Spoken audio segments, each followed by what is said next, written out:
Thank you for joining our next edition of Cat with Alumni, our series. If you've been on board, you've seen me in the past. I'm Jamie Weatherby, the Associate Director of Alumni Engagement here at UNH.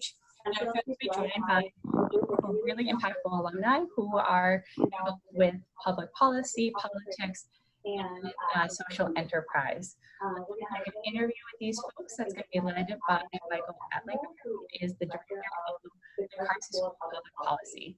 So thank you so much to all of you for your participation and being here to chat with all of us. I'm going to turn over the microphone, but really quick. I would love for this to be as much of a conversation as possible. So if you look to the bottom of your screen, there's a Q&A feature. If you have any questions at all for any of our speakers, you want them to elaborate or anything, please just pop your question into that Q&A and we will grab it and work it into the conversation. And with that, I will turn it over to Michael. Okay, I'm not sure everybody could actually hear all of what Jamie was saying. Can you guys hear me? Okay, you can hear me fine. It's a little, sorry about any technological problems we're having right now. So I'm Michael Ettlinger. I do direct the Carsey School of Public Policy here at UNH, and we have three great people to talk about careers with impact, policy, politics, and social enterprise. I'm not going to do elaborate introductions of our three friends here who we will be speaking with, because I'm sure you'd much rather hear about their careers from them than me. I will just say briefly who they are. We have David Dixon, UNH class of '86. He's a partner with Dixon Davis Media Group. We have Corley Kenna, class of 2000, who is the Senior Director of Global Communications and Public Relations for Patagonia Incorporated. And we have Brittany Weaver Matthews, who is UNH class of 2010 and also has her master's in public administration from UNH in 2015. And she's the Senior Policy Advisor for Education and Workforce for US Senator Maggie Hassan. And I also, I came to UNH 5 years ago after a long career in DC, mainly working at think tanks. And so I might chime in if something comes up that seems relevant to my career. One thing I just wanted to note, because someone had raised this, is that before we get started, is that we will be talking about careers in policy, politics, and social enterprise. We're not actually going to be talking politics or policy. We do that in a lot of other contexts, and when we do that, we make sure we bring in people with a wide range of views. The people we have on today happen to have all worked at various times for Democrats, but we're talking about careers, and they're parallel careers with impact on the Republican side, among independents, and I think what you're going to hear from them is useful no matter what your views are. So with that said, let me just start. Maybe we could each kind of go around the horn and have each of you do maybe 3 minutes summarizing what you do and where you are and what your careers are like. And in no particular order, maybe I'll start with David Dixon. All right, thanks for having me. Thank you, Michael. David Dixon, I graduated from UNH in 1986 as a history major. And I came to the college just, I think, looking for sort of a liberal arts education. And in many ways, UNH made me the person I am today. I was politicized there at UNH by the presidential primary campaign that was taking place it was the 1984 presidential primary, but I arrived there on campus in 1982, and the activities that were going on in and around UNH of the candidates showing up, the classes that were happening, really just sort of transformed my life in terms of what political campaigns meant, what communications meant, and it really sort of, just sort of energized me and sort of changed my life. So I owe a lot to UNH, and it's a great thing that Michael and the Carsey School have done, and I really appreciate to be included in all this. Once I left UNH, I wanted initially to be involved in environmental policy. I think I wanted to sort of, work on campaigns to sort of do environmental policy, write laws, work for League of Conservation Voters, which I went to work for a brief time. But then once I was in the sort of the policy League of Conservation world, I got sent out to a campaign and actually worked for Al Gore's presidential campaign the first time he ran. He ran in 1988 for president. I worked on Gore's presidential campaign in New Hampshire there, working sort of doing some environmental stuff with LCV and Al Gore. Really then understood what campaigns meant. That campaign obviously didn't go well that first time for Senator Gore at the time. And I went on to work on a number of different sort of political campaigns across the country as a communications person. There, I met a couple advertising people that did political advertising for the campaigns I worked on. And one of the folks that I worked with in one of those campaigns hired me to open their Washington office of their advertising firm. A guy named Joe Slade White was the advertising guy. He was based in New York, and he hired me in 1989 to open his Washington office to deal with sort of the political clients that he had. I worked for him for 2 or 3 years, and there that was sort of my apprenticeship. I really learned about advertising, ad making, copywriting, filming, radio. Digital wasn't around at the time, and that was a great experience for me. I went and did a little work on the party committees, and in 1985, I opened my own advertising firm.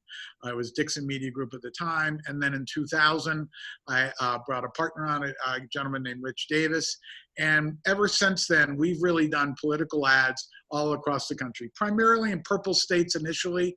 We did a lot of, candidates, Kathleen Sebelius, Democratic candidates, mostly, in sort of these purple districts. And our firm has sort of grown into a firm now that has a number of senators and governors across the country. We are lucky enough to work for a lot of women senators. We do Senator Hassan. We worked for Maggie when she was governor, also did her Senate race. We worked for, we just did Kirsten Sinema's race in Arizona. We worked for Senator Gillibrand, Senator Murphy in Connecticut, Mazie Hirono, Senator Stabenow. And we were also lucky enough in 2008 to be on the Obama media team. So we did ads in both 2008 and 2012 for the Obama campaign, both nationwide ads and regional ads. And, that's what my firm does today. We basically produce television, radio, and digital ads for political campaigns and some issue groups, some environmental groups, some education organizations, but it's primarily an electoral-based advertising firm. And so we make the ads, is the product that we sell, but we're also sort of strategic communications advisors to many of these campaigns. So that's in a nutshell what I do. Thank you, David. Coralie? Yeah, thanks. Hi, everybody. So my name is Coralie Kenna. I, like David, owe a lot to UNH. I'm originally from Georgia and went to UNH because it seemed like a nice place to be. And I developed a real interest in learning, I think that I hadn't yet had and that I carry with me today. And just an intense curiosity about how the world works. And that led me to go intern on Capitol Hill the summer going into my senior year at UNH. I loved it so much and I had enough credits to go back and graduate early. It wasn't because I didn't love the school, it just felt like kind of the right thing to do.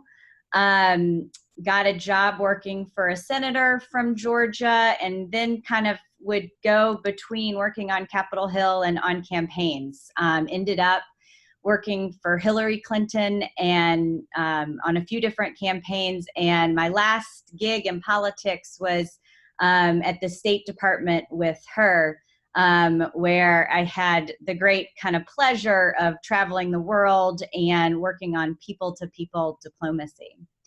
When I left government, I wasn't really sure what to do with any of the skills. Unlike David, I hadn't really honed any one perfect one. So decided going to a PR agency might make some sense. I went to a firm, one of the largest PR firms in the world. It was then called Burson Marsteller. And sort of cut my chops in communications and learned the media world and sort of the understanding behind strategy in that space. Enjoyed that and thought, okay, this could be my career. I took a turn and went into retail and ran crisis communications for Ralph Lauren for a couple years and was really surprised when I got a call from a recruiter from Patagonia a few years ago. And they said, you have this perfect background for what we're looking for. Somebody with Washington experience, but also somebody with crisis and corporate experience, and somebody with retail. So I was that funny unicorn. And I think I had all of those experiences in many ways because of that sort of push for learning and curiosity that I got at UNH. So now I lead the communications team at Patagonia. So my team manages all of the product PR that we get, as well as all of the, if you read about any of the initiatives that we do, environmental initiatives, campaigns, things of that nature in the press, that's a product of my team. So thanks. Thank you, Corley. Now we'll go to Brittany. Thank you. So I am originally from New Hampshire, and I didn't always plan on going to UNH, but it ended up the stars aligned, and I always knew it was the right decision when I hit the ground running freshman year and really, as David was talking about, started to dig into all of the political atmosphere that UNH had to offer during the presidentials. And was there during the 2008 presidential primary, actively worked on Hillary Clinton's race, actually became president of the College Democrats and was able to really dig in and work on the Obama campaign during the general election, and was able to really get through the election cycle and look and say, oh, what else can I get from this college experience? I was a dual major in political science and international affairs. So I was able to study abroad in Italy and the Ascoli Piceno, Italy, the UNH UCOM program, which was amazing. And while I was there, I was able to apply to be an intern at the State Department through the Washington Center program, and was able to do that when I got back in the fall. And so that will be 10 years ago. This year. And it's kind of funny because I worked on the NATO team while I was there, and today the Senate is voting yesterday the Senate voted to add Macedonia to NATO, and that was something we were working on 10 years ago, so it's certainly the full circle moments. So I graduated in 2010 when there were not a ton of jobs out there because it was during the recession. So really tried to use the connections that I had built at UNH, and was able to get a job managing a state Senate race in the community. And that was amazing, had a great experience, was able to dig into all of the different facets of the campaign world, from budgeting to doing some communications work, fundraising, and then was able to really take that experience and be a campaign fundraiser for a couple of years, was a finance director on a congressional race out in Wisconsin, and then came back to New Hampshire to start working on then Maggie Hassan's first race for governor, and was there as a deputy finance director. And then when she won, was able to help do and execute her inaugural events, which was a really cool experience, planning an event for 400 people. And also what I learned is that planning those types of events in a professional setting can also be very helpful, because I recently was married, and that was certainly helpful for a personal reason as well. And so, but things came full circle, and I was really thinking about what I wanted from my career path, and I didn't want to work on campaigns forever. And that's when I applied to the UNH Masters in Public Administration program. It worked well because it was classes in the evening, and I was able to join the governor's office staff and work in constituent services. So I was able to work full time and do full-time coursework, and graduated in 2015. In doing that, was able to continue to grow in Maggie Hassan's governor's office, and was able to stay on her team when she became a U.S. Senator. I cover policy work for her in education, workforce, disability inclusion policy. I never planned on doing education policy. I had been doing international affairs while I was an undergrad. I always say education policy kind of found me.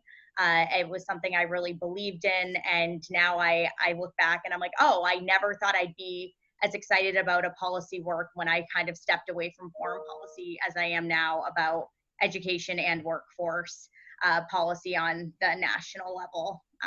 So what I'm doing now, and certainly look forward to continue to work on. But just in my current role, I support the senator in the different types of priorities we should be taking on. New Hampshire has a really low unemployment rate, which is great, but it makes it hard for businesses to find the workforce that they need to fill valuable positions. So we constantly are trying to figure out ways to align more educational programs with area needs.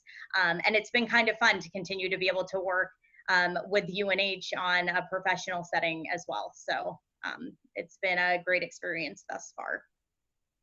Great, thank you, Brittany. You know, I'll just chime in here.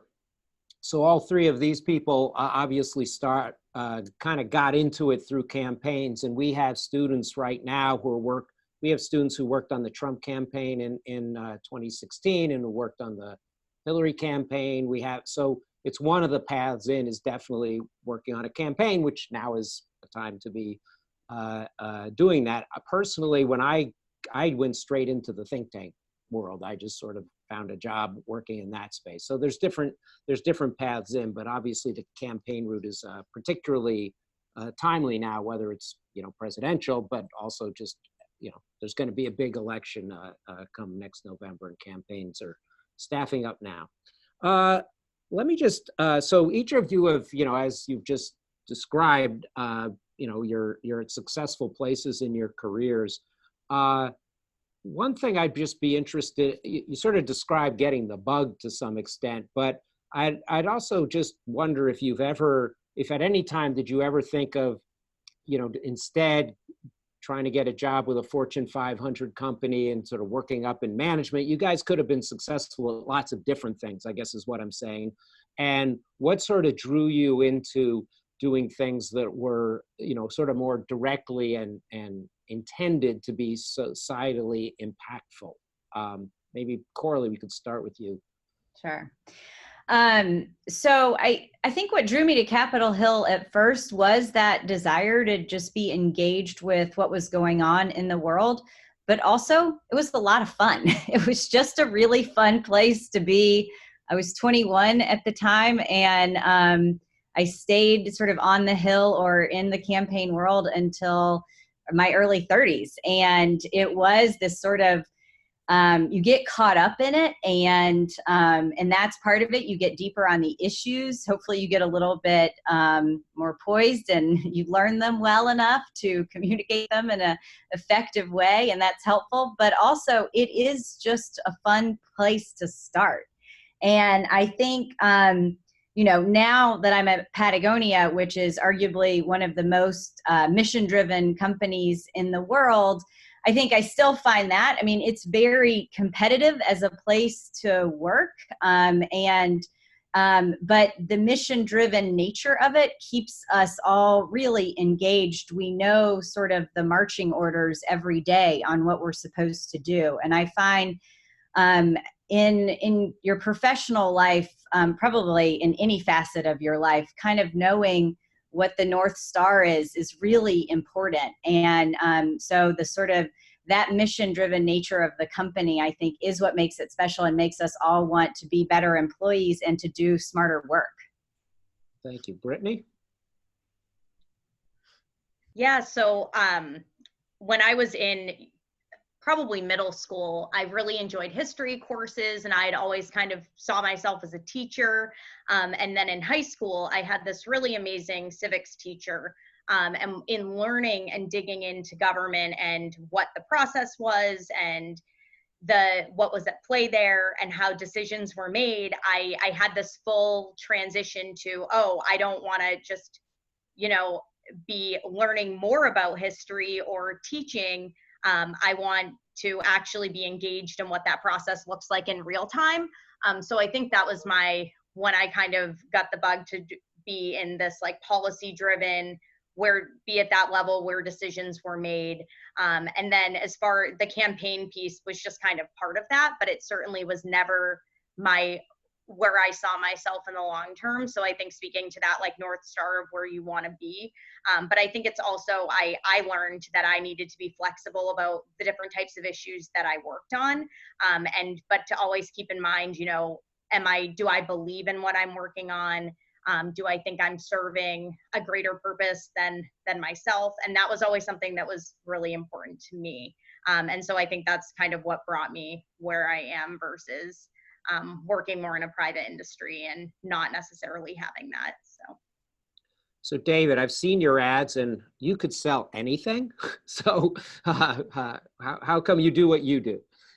Well, for me, it was really sort of a little bit of a tension with my parents. I came out of college and sort of kind of pitched to them the idea about what I wanted to do in communications and campaigns. And they were sort of like, wait a minute, what's all this? I don't think they really understood it. And they were sort of like, go to the Hill, why don't you get a job as sort of a legislative correspondent, a little bit more the route I think Corley took, go do policy or whatever. My parents, I still remember my dad, well, you can go to a banking and be a banking management trainee or, whatever. And I just sort of pitched them on this idea that campaigns and communications was where I wanted to go. And I was lucky enough that I had parents that sort of let me try it and sort of, go out and live on the road for 3 or 4 years doing campaigns and, not making a lot of money. And, like good parents, they sort of stuck with me.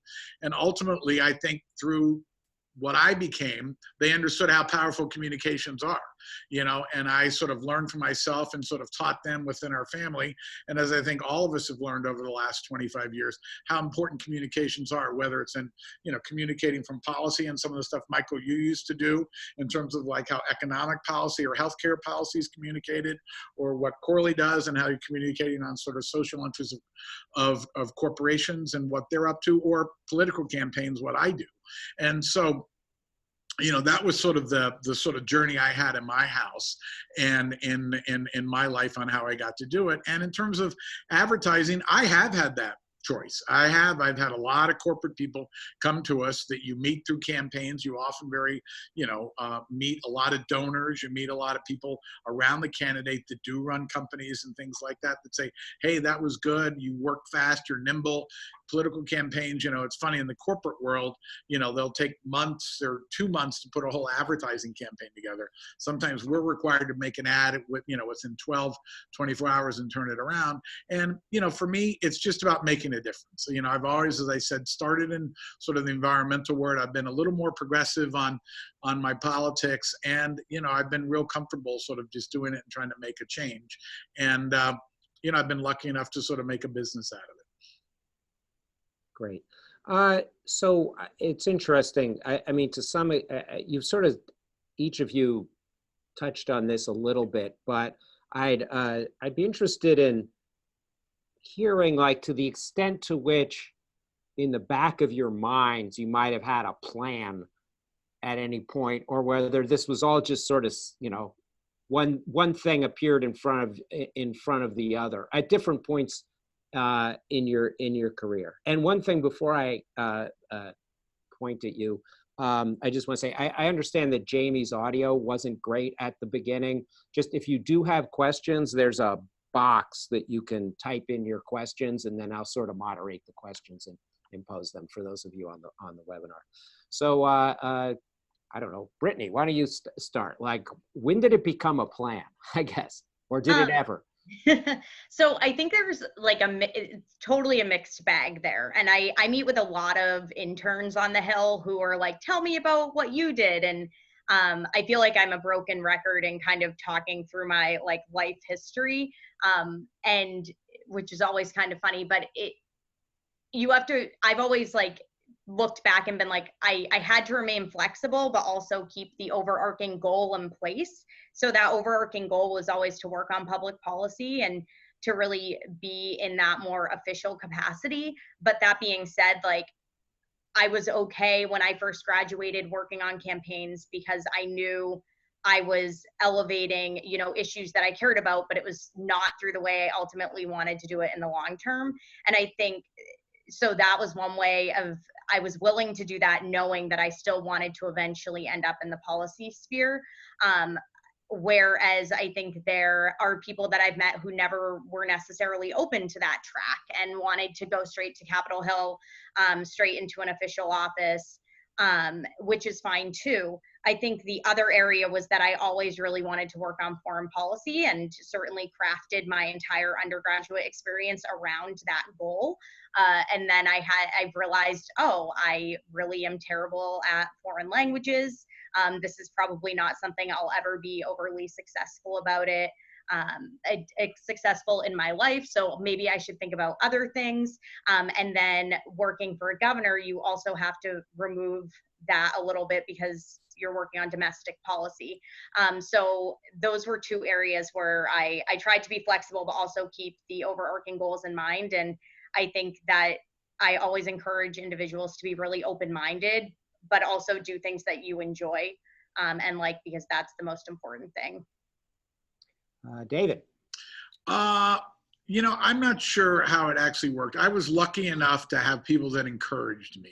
I mean, I knew I wanted to be a communications person, and I knew that, like, sort of whether it was communications for the campaigns or for League of Conservation Voters, or even working for a congressional or a Senate office as a press secretary was sort of my track I think I was on initially. But I was really lucky that this gentleman, Joe Slade-White, who ran this advertising agency in New York, sort of took me under his wing and said, I need your communication skills in my company to sort of supplement and help my campaigns while I make the ads. The business was changing in many ways. Is that, you know, the advertising agencies like mine today sort of do both, as I mentioned before. You not only make the ads, but you also sort of are strategic advisors for the campaigns, kind of counselors. And he sort of had been a guy who grew up in a generation where it was just, he just sort of made the ads. And so he said, I want you to come help me work on these campaigns. And in the process, he taught me about advertising. He taught me about sort of running the business. And then when I sort of decided to do it on my own, it was a leap of faith. And the one thing I never thought about was running the business part of it. And that's probably the sort of, you know, it's not the funnest part, but, you know, fundamentally my partner and I are small business people too, which is something that, you know, I never thought in my life I'd be doing. I'm just lucky enough to run a small business on doing campaigns and politics and consulting on things that I'm interested in. And so once I made the leap in 1995 and it kind of worked and I won a few campaigns, I've been sort of doing it for the last 20, 25 years. So, you know, one of the few people you meet that have actually sort of stayed in the same job for that long. Corley? Yeah, I guess I'm kind of the opposite. I have a new job, it feels like every couple of years. And most of them have not been planned at all. The only time I really planned a job was when I had sort of figured out I liked the policy setting of Capitol Hill, but I liked the competition and rat race side of campaigns. And somebody said, you should be a researcher. And so I talked my way into being a researcher in the 2004 cycle. And that was really the only sort of plan for my whole career. Everything else has been about saying yes to good opportunities and to being, if I can say so, brave about big changes, including this most recent one. I'm an East Coast nomad, and I have a really big and great set of friends and family on the East Coast. I had no idea about living in California, but the job at Patagonia felt really right. And it felt like the kind of job that would properly use all of the experiences that I had gained to date. And so for me, yeah, it's about saying yes and trusting my instinct. I think I also, like David, I benefited from really good mentors, and that's kind of kept me going along the way. And this is a slightly different way to look at this question, but the other thing is I've accepted a lot of jobs that I'm not really qualified for. And I think that's kind of an important thing to do. And as long as you have a set of experiences to pull from, you can get through it. And I think you can oftentimes offer more than somebody who had a sort of very straight line path and just focused on one thing. And it takes all types. And when I'm hiring now, sometimes I am looking for somebody who's just been doing it for a long time and they know sort of the ins and outs of everything. Other times I'm looking for somebody with a really varied background because I think they can offer a different perspective that can be needed for smart communication strategy. Yeah, I hear you on the, I had a couple of jobs where it was sort of like, I don't know that I'm qualified necessarily, but I looked at the job title. And okay, now what is someone with that job title supposed to do? You know, and I sort of figured it out. So I hear you on that. We have a couple, the next question I was going to ask, and we have a audience question too that kind of relates to this. I was going to ask sort of for people who are interested in careers like you've had and are engaging in, sort of what do you find the most satisfying and what is the most challenging aspect of that job? And it relates to another question named anonymous attendee, which was in campaigns and policy, you never go a day without dealing with opposition. So how do you deal with it and fight campaigns slash, basically, how do you fight burnout from being so, you know, in combat, you know, and you guys vary in how much you are daily in that, but maybe Brittany, we could start with you on that one. And just generally, what is the most satisfying and challenging aspect of the job? So that's funny. I was talking about this issue earlier because I often find that the most valuable and the most challenging are the same. And I think, you know, in these roles, we're tasked with meeting a lot of different people, meeting with a lot of different stakeholder groups who all have their different interests that are quite siloed in what their own, what serves their own organization, their own interest groups best. And having to figure out a cohesive strategy and plan as to how to serve the most people in doing that. And I think like in the education realm, like what stakeholders will you defer to the most and how you bring all those together. So that's certainly something that I find really challenging, but also it's incredibly rewarding to come out on the other side with a robust product that you're able to get a lot of stakeholder groups to support, even though they might not agree with 100%, they might agree with 70% of a bill, but they want to be behind it because they know that you heard them out, that you took their feedback. So that's always challenging. But I think the burnout issue is real, and I think that especially in today's climate, like the gridlock on Capitol Hill, you can work for years on an issue that never really moves forward, and you have to just keep your focus and be okay and know that someday it could move and try to stay motivated. And I think building really positive, strong relationships with your peers who work in other offices, with mentors who you can go to and talk through burnout, I think that's really important. And having really good relationships with your colleagues so you can work through challenges like that together. And I mean, because burnout is very real and everyone has their good days and bad days. And I think it's just good to call it out and work through it as it comes. So David, satisfying, challenging, and burnout. Challenging, satisfying, communications works. You know, that's one thing I love. I mean, whether it's at the research level, whether it's at the policy level, what Brittany and what Corley do, you can see the effects of like people making good policy and promoting it, people making, you know, good social change, and what Corley does in promoting it. You know, again, Michael, what you used to do and sort of even promoting what we do here at the Carsey School and stuff like that. Communication matters. It's important for people to be educated, and it's rewarding. And there are more and more platforms today to do that, and that's great. A lot of communications today is entertainment. It's sort of, we have a word at our firm, it's called infotainment. You know, it's sort of like information that gets out that actually entertains people. But communications is rewarding, and certainly on the advertising side, you know, we've won some great campaigns, you know, whether it's a lot of the women we've elected to the Senate, Congress. We did the same-sex marriage in Maryland a couple of years ago that was really rewarding, in the state I live in. So we've, you know, done a lot of campaigns. Just did a mayor's race in Nashville where a friend of mine ran, and we went from 2% literally to, we ended up winning with 70%. So it's like, those are rewarding, fulfilling things. On the other side of it, the burnout is real. And I think it comes from, campaigns are intense little endeavors. You know, they're a year and a half long, 2-year long little projects. And, you know, I always joke, it's like at the hardware store, if you have a bad sale, you know, the fall sale goes bad at the hardware store and you don't sell as much, you can always make it up in the spring sale. Well, in campaigns, you know, if it doesn't go right on November 6th, you know, there's no makeup sale. you know, and so the intensity that is brought not only, you know, with the opponents you're running against, but internally in your own campaigns is intense. These are people's lives on the line. Many people have given up lives, families, you know, their exposure and stuff like that. So the intensity, I think, it drives some tension. But, you know, we all deal with it. We, you know, in our business. And I think that's one of the things we've learned to do, and I've learned to do as a counselor to the candidate.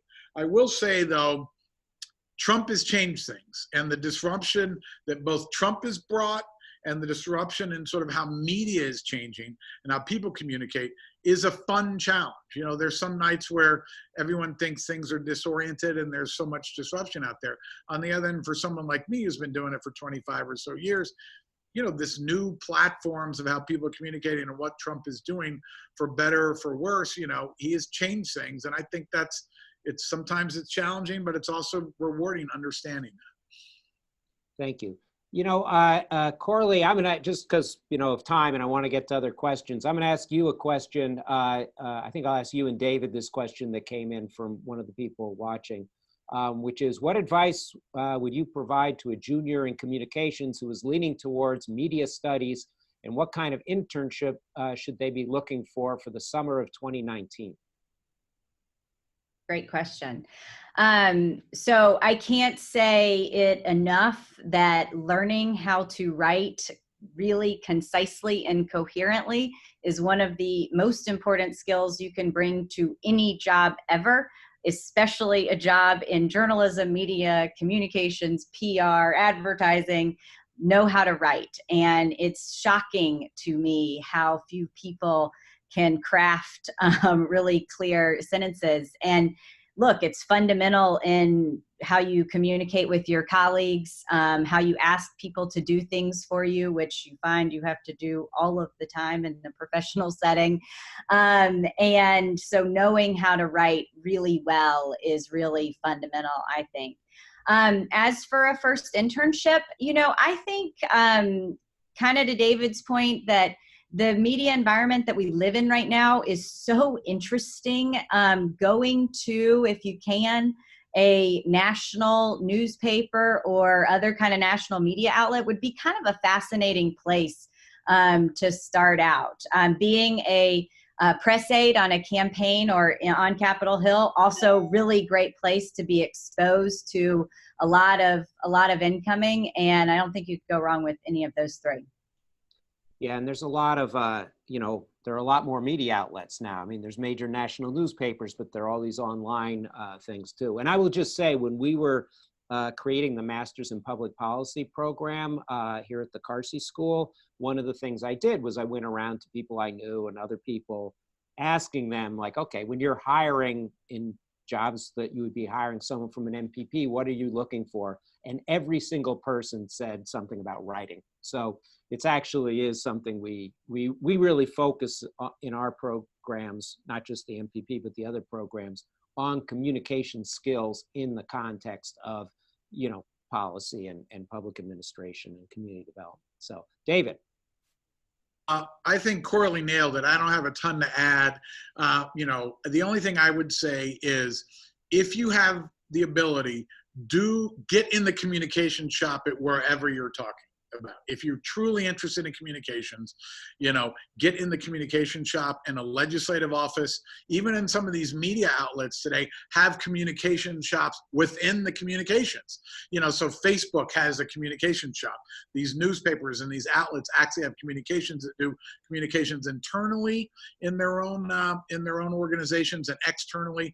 And so I would say, no matter what level you could get in, you learn so much just by watching what happens in the communication shop, either in a congressional office, in a Senate office, a legislative office, House caucuses, you know, and all the corporate level communications Corley was talking about. That's where I would go. I would sort of get into the world that you want to be in at whatever level, and work hard and learn, and as opposed to trying to make a kind of a lateral move from either a policy shop or something like that. Thank you, David. So I was going to ask you about how UNH experience shaped your careers, and maybe if you have anything to add to that, you can add. But also, if you could just say something about how you're connected to the Carsey School and how you're sort of staying connected to UNH. Maybe Brittany, you could start.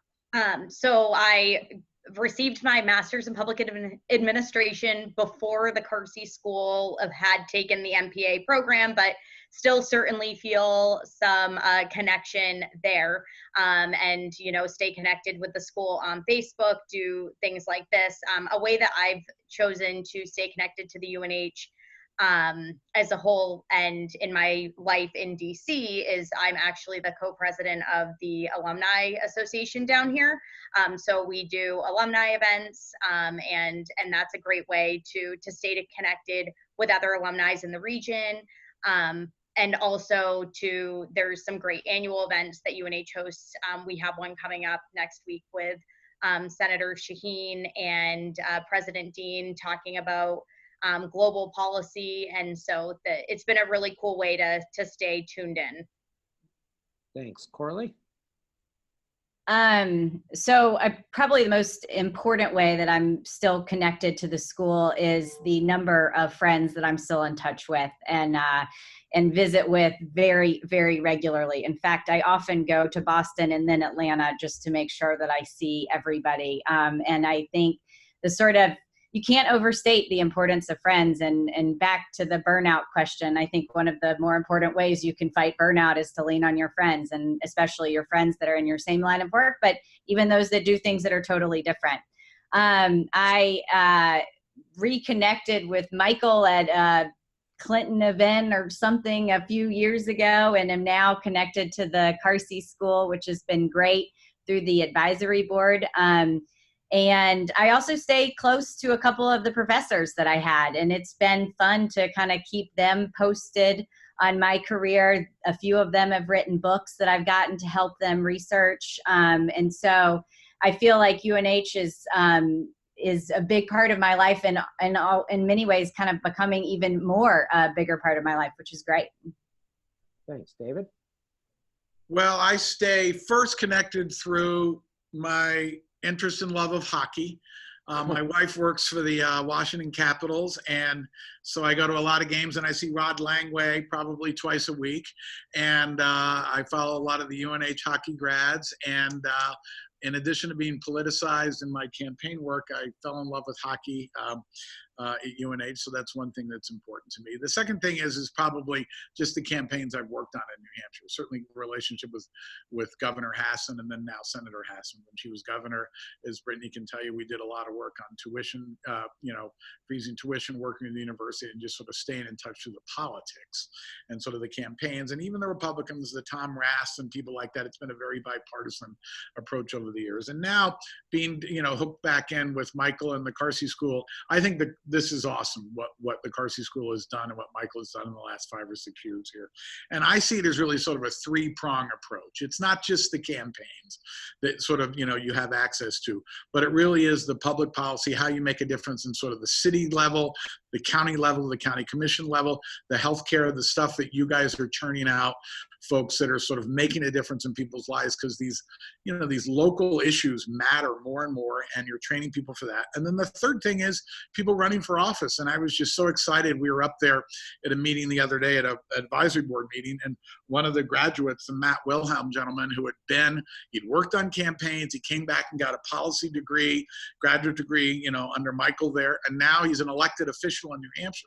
And I see those are the sort of three, entryways into our world. It's you either work on the campaigns, you become a policy person like Brittany and actually make a difference, or you end up running for office. And the irony is Michael sort of brewed up a stew of everything right now. And I think that's the well-rounded approach that sort of makes a difference. And I hope we keep continuing on that approach. Thank you, David. We actually, I think, have 4 legislators right now, graduates, 2 Republicans and 2 Democrats. So, and I should say, David and Brittany are both gracious enough. We, for the Masters in Public Policy program, we bring each class down to DC for a week, and they've been both nice enough to meet with students when we go there. So here's a question, actually, I'll go with this one.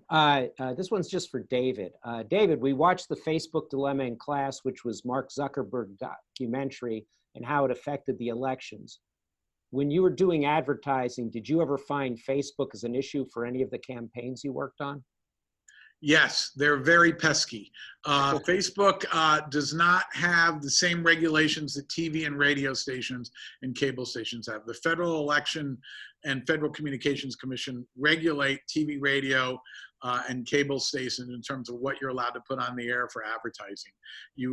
They give you cheaper rates if you can do that, which is how they sort of enforce it. But they regulate more closely than you would think, like what the content of the advertising is. And Facebook, as you saw from Zuckerberg's speech the other day down at Georgetown, is sort of really hiding behind the First Amendment. I know that's a crazy word. I sound like Trump, hiding behind the First Amendment. But he's using the First Amendment as, you know, sort of an excuse for them to sort of run any and all ads. And so, you know, my experience is, you know, we've probably submitted, let's say 2,000 ads to Facebook, and now they have a pre-clearance. You have to work with them about what gets cleared, and they're cumbersome in terms of getting your sort of relationship set up with them and things like that. But once you get an ad, you know, on the air there, they don't pull it down in terms of content, which you do run into with TV, radio, and cable stations if your opponent sort of raises questions and brings the lawyers in. So they're an interesting company and what they're doing, and they're truly changing the world. I mean, the amount of people in campaigns, I can just tell you in terms of the research that we do of how people get information, Facebook is really one of the most powerful vehicles and platforms now. And it's not just young people. We're finding it's really skewing older and older and older. And it's a powerful platform. The next question is, I'd imagine that each of your roles requires you to build many relationships to be as successful as you are. How do you recommend someone break into your industry if they don't already have those connections? Brittany, why don't you start?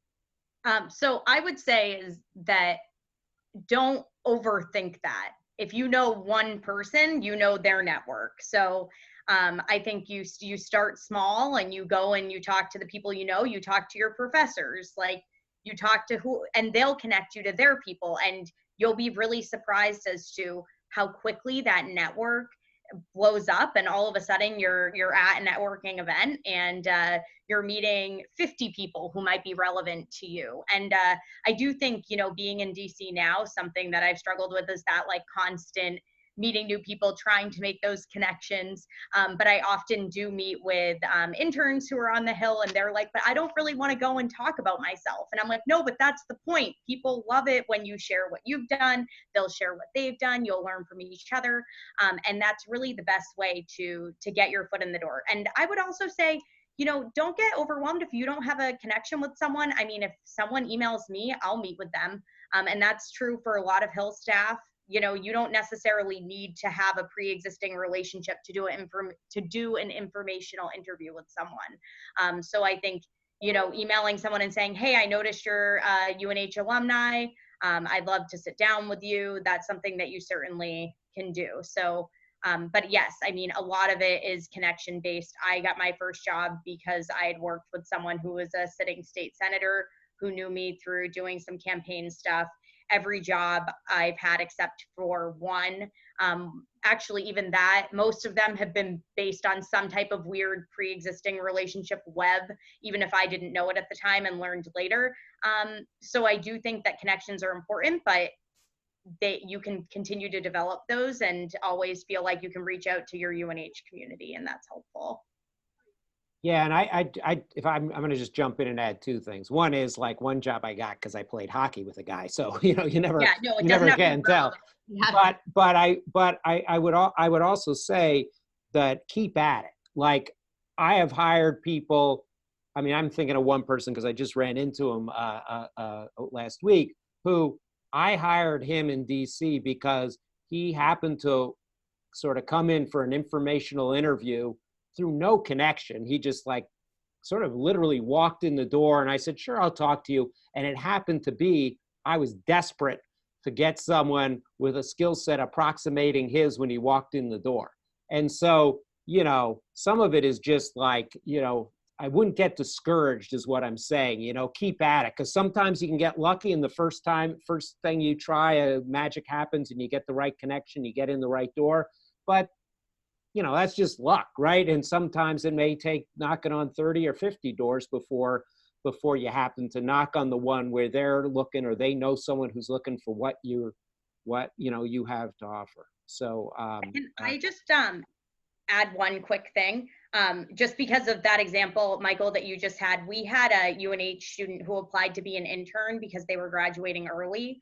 And they applied to be an intern in our office during their what would have been their last semester. And we just happened to be hiring a staff assistant at the time and needed someone, and she became a staff assistant, and within 6 months was a legislative correspondent. And so it's one of those things. So, and I always tell people to, especially on the Hill, because it is hard to get your foot in the door, even if a position isn't exactly what you want it to be, certainly apply. And if you end up getting a job, that's great. But even if you don't, you have a relationship with the people who you interviewed with, and they'll think of you for future openings. Yeah, I'm sorry. I'll add one other thing to that, which is just that one thing, the advice I give to people, which they rarely take, but I'm hoping people watching will, is that after you've met someone like that, like just keep in touch with them. Like send them an email when you get a new job or something, because honestly, I've met with a lot of people in these kind of informational things, and you know, for a month or so you'll be in my head, but 6 months later, I'm not thinking about you anymore, frankly. And so just like, but if you ping me 6 months later because you got a job or you're still interested in whatever, boom, you're sort of at the top of my brain again. And then if I happen to know something that, you know, would be a fit, then I might help you out. Corley, anything to add? Yeah, I totally agree with all of that. I would just add that do your homework on the people that you meet with. And this is also true if you're reaching out to a reporter that you don't know. Like look and see if in their bio there's something you can connect to. I always look to see if people graduated from University of New Hampshire. But that can help just like make a connection to somebody that you don't have. And will make you a little bit more memorable. I totally agree with staying in touch with the people you meet with. To this day, I get notes from former interns who I asked to do that with me. And I'm like, who was this person? Oh, right. Yes, I know who you were. And it's great. And I think people do appreciate it. And it often does come full circle. David? I would concur with everything that's been said and just only double down on the fact that, you know, it's a very transient, that might not be the right word. It's a very fluid situation in terms of whether it's policy jobs, campaign jobs, communication jobs. There are a lot of them out there, and don't be frustrated when they don't happen. More often than not, it's what Michael said, you're in the right place at the right time. And so, and even campaigns or, you know, Senate offices that say they're hiring up, they take forever to do it. So even at the times when you think people are hiring, it always takes longer than you should. So don't let the downtimes bum you out. And there's more jobs than you think. And just the last thing is, I think it's hard work too. I think the connections matter, but it's the relationships and the recommendations that matter in this business, because there are so many jobs and there are so many things that when people call us, our reputations are on the line when you're recommending to someone. And so if you've showed up on time, you've done good work, you're a good writer, as Corley said, and those kind of things, those things really matter. So no matter what level it is, you know, do the hard work. It sounds like I'm lecturing on that, but that matters a lot when you have a lot of high turnover. No, it really does. Let me see, we had, so David's kind of answered this, but maybe Corley could touch on this. It's a little away from the career stuff, but how does the ever-changing role of technology and social media affect your job, and what challenge does it provide to the career of communications today? Sure. It's really hard to break through. And I think that's, at least from my seat now, which is we're really struggling as a brand to break through, to talk to communities around the world, but especially here in the US, about what's going on with our planet. And not to get into politics here, but there's been a lot of progress that's been rolled back under this administration on environmental issues. And communicating about that is difficult. And it's difficult in large part, I think, because of the digital media landscape. Also, the way people digest information is different and confusing.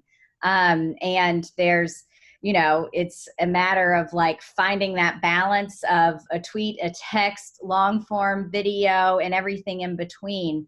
And it's also what makes it really exciting, because when you do break through with the message, you've done something, and you've maybe made some progress on protecting clean water, or clean air, or land. Okay, so we are about at time, and so very quickly, if each of you could just say, is there one piece of advice that you would have that, you know, either emphasizing something we've already discussed or something that we've missed to people who want to get into the business you're in? So, David. I think my advice that I give to folks is get in the silo you're interested in most, at whatever level it is. And if you can, it's easy for me to say this, hard to do. Some people can't afford it. But even if you're interning or barely getting paid, get in the division of the silo that you're interested in most and try to move up there. Because once you're in that silo, you're going to learn more about what you're ultimately going to do, in addition to sort of showing your skills and doing that. So I just have found that to be the most productive of giving people advice over the years, of go to the sort of what you want to do if you're truly interested in it. If you don't quite know what to do, taking a job, in a congressional office, on a campaign or whatever, and feeling your way through, you learn a lot there as well. Campaigns are always a good avenue to learn.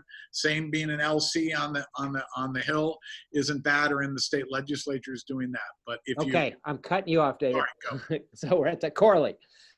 Thank you, David. I would say find your passion and then keep your head down and work hard. You'll find that people are really good at promoting themselves, but in my experience, the people who work hard and do good work are the ones that rise to the top. And so just keep at it, but find your passion first. Don't do something if you're not happy. It's not worth it. Brittany. I would just say that don't get discouraged, because your path, you can always keep that North Star goal, but your path might look very different than you thought it was going to. And like, for example, I thought that I would never come to DC once I started working in a governor's office. And then a few years later, I had to decide to relocate and pick up my life. And I think that now I'm here, and it's great, but I think you have to just take life as it throws things at you, and always look and think, am I enjoying what I'm doing now? Does it work toward what I ultimately would like to be doing? And if both of those things are yes, then you're in a good place. And that's kind of how you should think about things, and be flexible, because sometimes things find you and they're the best. And then you'll look back and think, oh, I always wanted to do that, and I never would have considered it if I didn't get that opportunity. Thank you, Brittany. So we had one other question we didn't get to. If you want to give me a call, I'll help connect you with someone to answer that, or I'll talk to you. Just in general, I would just like to, I'm going to hand this off to Jamie in 1 second, but just like to say, if you're interested in anything about the Carsey School of Public Policy, we're easy to find online. So get in touch with us. And thank you very much, Corley, David, Brittany. And now I'm going to hand this back to Jamie to take us out.